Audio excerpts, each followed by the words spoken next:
E o TV Top aqui na Assembleia Legislativa do Estado e hoje com uma convidada muito especial para nós, TV Caxias e a região serrana, a deputada Juliana Brizola. E chegamos hoje num dia até meio que tumultuado com relação à PEC, com relação ao pacotão, e vimos que a deputada estava envolvida a isso e envolvida por demais pela atual situação. Deputado, o seu comentário a princípio dessa situação meio que emergencial acontecendo aqui junto aos bastidores da Assembleia Legislativa. Bom, em primeiro lugar eu gostaria de dizer que é um prazer poder receber vocês, conversar com vocês, né? Tenho um carinho muito grande por Caxias, tenho grandes amigos lá. E então assim, hoje o que aconteceu aqui é que quando nós chegamos de manhã, eu cheguei aqui por volta das 8 da manhã, temos as comissões, depois eu faço parte da mesa diretora, tinha reunião da mesa, tinha reunião de líderes, né, para depois vir as votações. Nós já sabíamos que teríamos ordem do dia, que teríamos votações, mas fomos surpreendidos com um pedido da base aliada do governo e do próprio governo, né, para que a gente colocasse em pauta as famosas PECs, né, que estavam dentro do pacote Sartori no final do ano passado e que o governo, no final do ano passado, vendo que não teria os votos necessários, resolveu não colocar em pauta, em votação de novo. Pois veja bem, nós tivemos o recesso de janeiro, voltamos em fevereiro e estamos desde fevereiro esperando que este pacote retorne. Eu digo isso porque nós somos contra? Sim, somos contra. Mas o que nós queremos, na verdade, nós entendemos que o governo vai apresentar e que nós vamos, enfim, enfrentar essa votação. Mas o que nós queremos é que os envolvidos, sobretudo os servidores públicos que eles estão vindo para a Assembleia desde o final do ano passado. Toda semana eles estão aqui. Gente que vem de muito longe, de São Borja, de Uruguaiana, do Alegrete, de Bagé.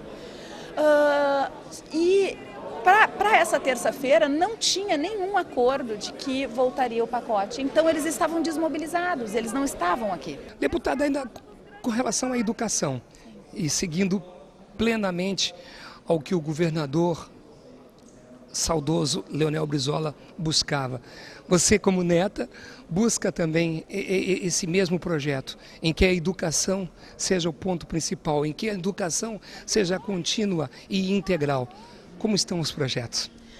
É verdade, eu escolhi essa bandeira porque sim, foi a bandeira da vida do meu avô e diferentemente de muitos políticos, ele não só ficou no discurso, né, mas ele fez, né, quando foi governador deste estado aqui, construiu mais de 6.000 escolas, tirando o Rio Grande do Sul do analfabetismo.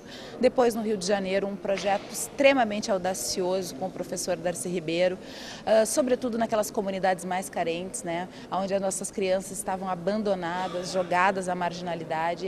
Ele com o CIEP, ele deu a oportunidade daquelas crianças não só serem bem cuidadas, porque os seus pais iam trabalhar, mas terem a oportunidade de serem cidadãos no futuro, com capacidade de discernimento, porque vão ter tido uma boa escola, né? A escola, ela não é só o português, a matemática, né? A escola envolve tantas outras coisas e essa escola que o meu avô Leonel Brizola sonhou e colocou em prática no Rio de Janeiro e aqui no Rio Grande do Sul também, o Dr. Colares também colocou em prática, é uma escola, na verdade, republicana, uma escola que quer igualar o filho do rico com o filho do pobre, para que se tenha as mesmas oportunidades. Pois bem, eu escolhi essa bandeira porque era uma bandeira do meu avô, sim, mas também por entender que esta é a grande revolução que tem que ser feita no nosso país. Acho que o Brasil ele melhorou nos últimos anos economicamente, apesar de estarmos agora afundados numa crise, mas ele deu um avanço, né, na questão dos direitos das minorias.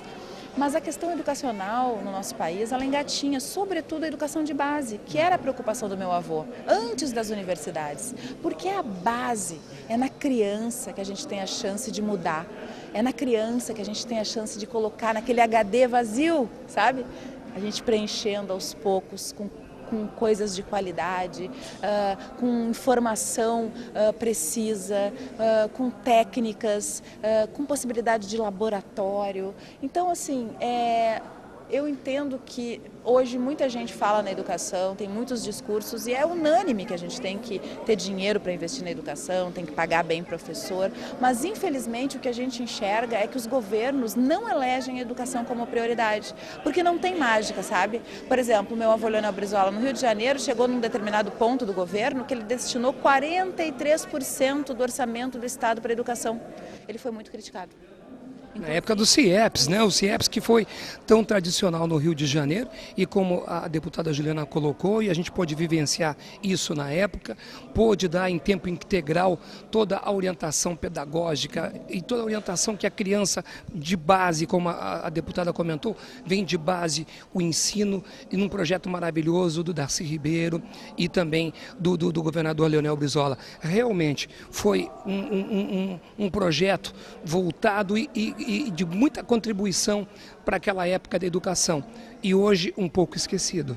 É por isso que quando eu me elegi deputada estadual, eu queria muito levar adiante esse projeto da Escola de Tempo Integral, que levou o nome do CIEP, né? Centro Integrado de Educação Pública.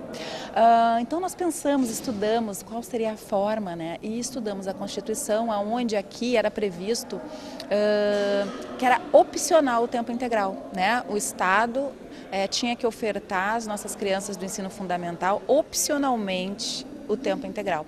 Nós mudamos essa palavra na Constituição do Estado, foi aprovado aqui por unanimidade pelos meus colegas deputados e hoje é obrigatório o ensino em tempo integral no Estado do Rio Grande do Sul, no ensino fundamental. É claro que isso vai se dar progressivamente, né? Porque constitucionalmente falando é o Executivo quem regulamenta essa emenda constitucional e a gente fez uma combinação para que isso se desse gradativamente, porque a gente sabe das dificuldades que tem financeiras. Agora, é muito importante que a gente saiba também que toda a construção na comunidade escolar, tudo que a gente quer falar sobre educação, modificar, tem que ser construído com a comunidade escolar, com os pais, com os alunos, né, com os professores. Eles têm que abraçar a causa. Tem escola que não quer o tempo integral, que ali não é necessário e nós temos que compreender. Agora, tem escola que quer. Então, eu acho que é isso. Legislar sobre educação não é uma tarefa muito fácil, né? Mas se é construída essa legislação com a comunidade escolar, se é construído junto com quem está ali na escola todos os dias, entendendo qual é o problema, quais são as dificuldades, aí eu acho que é legislar para o bem da educação. Eu sonho com um país onde as nossas crianças tenham uma educação pública de qualidade. Está aí uma explanação muito que aberta, muito que correta, com os direitos da criança na educação e um projeto seguidor pela deputada Juliana, através do seu avô, Leonel Brizola, que muito fez para a educação, como ela bem disse, do estado do Rio Grande do Sul e do estado do Rio de Janeiro. Para finalizar, Juliana, esse clima que está hoje o país, esse clima político de descrédito total, uma análise que você possa nos passar e nos dizer, e especialmente para Caxias, dos telespectadores da TV, Caxias, e Caxias, que também é apreciador e tem uma imagem muito figurativa, a de Leonel Brizola, e admiráveis são pelo ex-governador. Como é que fica a política? De que forma a gente pode enxergar e vislumbrar um futuro melhor com todas essas situações constantes acontecendo e cada dia acontece uma e a gente não sabe que rumo tomar? De que forma você está vendo uma nova concepção na política, um novo nome e que segue muito bem a trajetória de Leonel Brizola? Eu te agradeço pelas palavras. Não tenho a menor pretensão de ser, né, o meu avô Leonel Brizola, acho que ele é um daqueles seres assim que nasce de 100 em 100 anos, mas a minha batalha na vida pública é para manter vivas as suas ideias, né, levar para frente as suas ideias. E não sou só eu e quem comunga das ideias dele, né. Mas realmente a gente vive um tempo muito difícil, um tempo obscuro, né? Eu inclusive tenho pensado muito no meu avô, porque eu acho que ele seria alguém que poderia nos dar um caminho, poderia nos dar uma luz. Ele sempre foi uma voz de sabedoria, muitas vezes incompreendido, inclusive, por pensar adiante, né? Por ser um homem de vanguarda. O futuro vai demonstrar que o sistema entrou nessa cumplicidade de um modelo econômico que está aí levando o nosso país para o atoleiro, humilhando o nosso povo, o nosso país, destruindo o padrão de vida, contribuindo para enriquecer uma minoria que maneja tudo isso em causa própria. Então eu vejo que eu ouço isso muito por aí e é verdade, eu concordo, né? É claro, eu sou neta, sinto muita falta dele, mas ele está fazendo muita falta na política brasileira para nos dizer, esclarecer exatamente o que está acontecendo. Eu lendo muito sobre ele, né? Apesar de ter convivido 30 anos com ele, mas a gente quer sempre ler mais, ver mais, né? Eu vejo muitos vídeos dele e ele é muito atual. Parece que ele está falando hoje aqui, né? Eu penso o seguinte, tem muitos interesses, viu? Como ele falava, né? Os interesses, eu estava esperando a tua deixa, Juliana, porque os interesses que ele dizia muito tempo atrás vem de encontro ao que está acontecendo atualmente. Os interesses que estão continuando a acontecer. Tanto que eu considero que de mais importante se devia fazer era tratar de substituir este homem. Eu acho ele um péssimo presidente. Olha, não é por ideologia, não é por nenhuma questão política. Ele é um mau presidente no sentido de ser incompetente, de ser fraco, de ser pusilânime, compreendeu? Essas forças internacionais jogam com ele, viu, com a maior facilidade. E eu acho que ele vem entregando os interesses do nosso país. Com certeza, os interesses, né, que ele se referia, as perdas internacionais, o capital estrangeiro, tudo isso a gente tem que ficar muito de olho, viu, porque a descoberta do pré-sal, por exemplo, que nos daria uma independência financeira para o resto da história do nosso país, ela já foi aniquilada, né? Nós tivemos um impeachment da presidente, né? Assumiu o vice, que, na minha opinião, já deveria ter caído, porque se ela caiu por uma pedalada, ou seja lá pelo que foi que eles acharam que ela tinha que ser impeachmentada, ele também está no mesmo barco, né? Ele era da chapa dela, e além do que vem aparecendo cada dia mais, né? Comprometimentos escusos, né? Eu não quero julgar ninguém porque quem faz isso é a justiça, né? A gente apenas coloca aquilo que sai na imprensa, né? Tem que ser investigado, mas deveria ser afastado para preservar um país que está em crise. Vem entregando o futuro dos nossos filhos, do nosso povo, de uma maneira, compreendeu, indignante. Por isso é que eu acho que o nosso país caiu nessa crise, nós estamos cada vez afundando mais e precisamos mudar. Nós precisamos de alguém que tenha credibilidade para governar o país. Por isso que eu entendo que não tem outro caminho senão uma eleição direta. Mas isso é inconstitucional. Mas mudam essa Constituição a toda hora para outras coisas.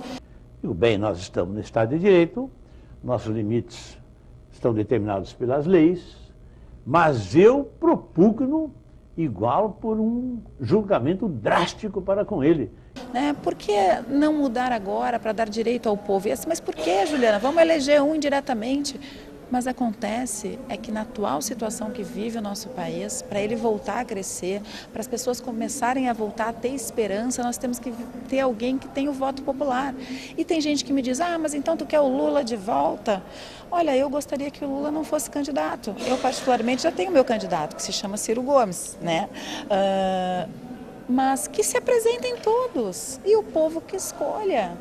Essa é a melhor forma, é a eleição pela maioria. Quem tiver mais votos vai voltar, porque este Congresso que lá está posto, me desculpa, um Congresso que até ontem era presidido pelo senhor Eduardo Cunha.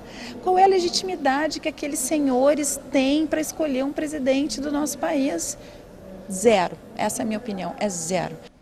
E com essa reflexão mais que aberta, com esse esclarecimento e com esse ponto de visão para chegar até você e realmente ter uma noção maior a quem você vai escolher para as próximas eleições, ou pelo que virá, porque a decisão é sua, como a deputada Juliana Brizola muito bem colocou, de colocar quem vai representar você, pelas atitudes que hoje estamos vivendo, pelos acontecimentos que hoje estão trazendo até nós, e você está sabendo todos os dias do que está se passando. Nós é que podemos tentar e, de alguma forma, evitar tudo isso. Então, fica aqui essa explanação e essa reflexão de que o sentido melhor de um país, a princípio, pela educação, é claro, muito bem colocada, e também pela questão do voto. O voto sincero, honesto, por quem realmente merece o seu crédito e a sua atenção. Eu quero, sem dúvida alguma, deputada Juliana Brizola, agradecer a sua participação conosco aqui no TV Top, agradecendo junto com a TV Caxias e para com os caxienses, que também já têm uma grande admiração pelo seu trabalho, pela sua trajetória, que tu colocaste muito bem, a trajetória na política muito bem contextualizada e muito posicionada. E eu te parabenizo pelo que você vem buscando, pelo que você vem trazendo pelos anseios de uma população. E obrigado por estar conosco. Eu é que agradeço a oportunidade de poder estar falando contigo, falando com todos os telespectadores, dizer que eu tenho um carinho muito grande, como eu disse no início, por Caxias, por toda a região, né? Esse povo tão trabalhador, esse povo que acorda cedo, que vai para a lida. Meu avô também tinha uma paixão muito grande, né, pela comida de Caxias, né, pelos vinhos de Caxias. Eu fico muito feliz de poder estar aqui conversando um pouco, né? Acho que é tão importante assim a gente ter esses mecanismos de aproximação e hoje me sinto contente de poder ter dado essa contribuição, porque as pessoas têm que entender que assim a política é feita de pessoas, né? E tem pessoas boas e tem pessoas ruins, né? Acho que como em qualquer lugar. Então a gente tem que saber identificar quem é bom. E não estou falando que sou só eu, viu? Tem um monte de gente boa, assim como tem um monte de gente ruim, mas a gente tem que ser um pouco mais firme assim na hora de escolher, né? Fiscalizar, manter aquilo assim. O voto é coisa muito séria. O Dr. Colares falava isso, né? O voto é a tua única arma. Põe o teu voto na mão.